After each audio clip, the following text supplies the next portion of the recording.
Hello friend, তোমরা সবাই কেমন আছো? আশা করছি অনেক ভালো আছো। মহাশিবরাত্রির অনেক অনেক শুভেচ্ছা। দেখো এখন রেডি হয়ে পড়েছি, যাব গঙ্গা স্নান করতে। মহাশিবরাত্রি বলে কথা। রুহিও রেডি হয়ে পড়েছে, দুজন মিলেই এখন বেরিয়ে পড়ব। চলো তাহলে যাওয়া যাক। ফার্স্টেই চলে যাব মিষ্টির দোকানে, সেখান থেকে নিয়ে নেব সন্দেশ। আর একটু দেরি হবে বলে রুহিকে খাইয়ে নিলাম দোকান থেকে ডালপুরি আর তরকারি। তারপরে দেখো এই দিক দিয়ে রাস্তায় সবাই জল নিয়ে, গঙ্গা থেকে জল নিয়ে আসছে, সব বাঁকে করে মজা করতে করতে। এইদিকে দেখো আমি বাড়ি এসেছিলাম, মানে বাবার বাড়ি। সেখান থেকে বাবার টোটোতে করে মা, বৌদি, বোন সবাই মিলে আমরা চলে গেলাম গঙ্গায়। আর গঙ্গায় এসে দেখো কি পরিমাণে ভিড়, এত ভিড় তো বলার নেই। তারপরে যাই হোক একটু দাঁড়িয়ে ভাবনা চিন্তা করলাম যে কে কিভাবে স্নান করব, কারণ সবার কাছেই ব্যাগ ছিল। এবার ব্যাগগুলো তো যেখানে সেখানে রেখে যাওয়া যায় না, তাই রুহিকে ফার্স্টে আমি স্নান করিয়ে নিলাম।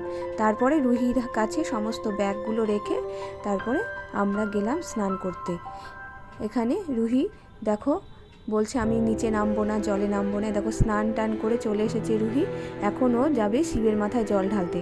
তাই ফার্স্টেই বলছে মা আমি কিন্তু মালাটা পরাবো শিব ঠাকুরকে, আর দুধ গঙ্গা জল দিব। ও খুব এক্সাইটেড, এসব খুব ভালোবাসে। তারপরে দেখো এখন সব স্নান টান সেরে সবাই মিলে এখন বাড়ির পথে রওনা দিয়েছি। বাড়িতে আস্তে আস্তে টোটোতে করে আস্তে আস্তে দেখো এই যে কোনো এক পাড়া থেকে বেরিয়েছে, হয়তো পুজো হবে সেখানকার। সেখানে সবাই দেখো কত সুন্দর সেজে কুজে আর অনেক ধরনের বাজনা করেছে। সেই বাজনাগুলো বাজাতে বাজাতে নাচতে নাচতে সবাই যাচ্ছে গঙ্গায় জল আনতে।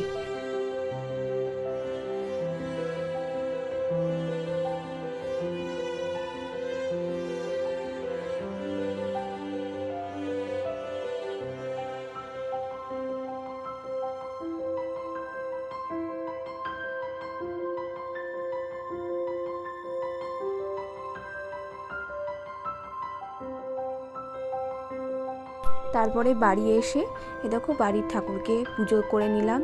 পুজো করে নিয়ে রুহিও শিব ঠাকুরের মাথায় বাড়িতে জল দিল, দিয়ে এখন রান্না বসাবো। অনেকটা বেলা হয়ে গেছে, 1টা বেজে গেছিলো। তারপর আর ভিডিও করা হয়নি, শরীরটা খুব ক্লান্ত ছিল। রান্না বান্না করে তারপরে শুয়ে রেস্ট নিচ্ছিলাম। পরে আবার অন্য কোনো ভিডিওতে তোমাদের সাথে দেখা হবে। আমার ভিডিও কেমন লাগছে তোমাদের অবশ্যই কিন্তু জানাবে।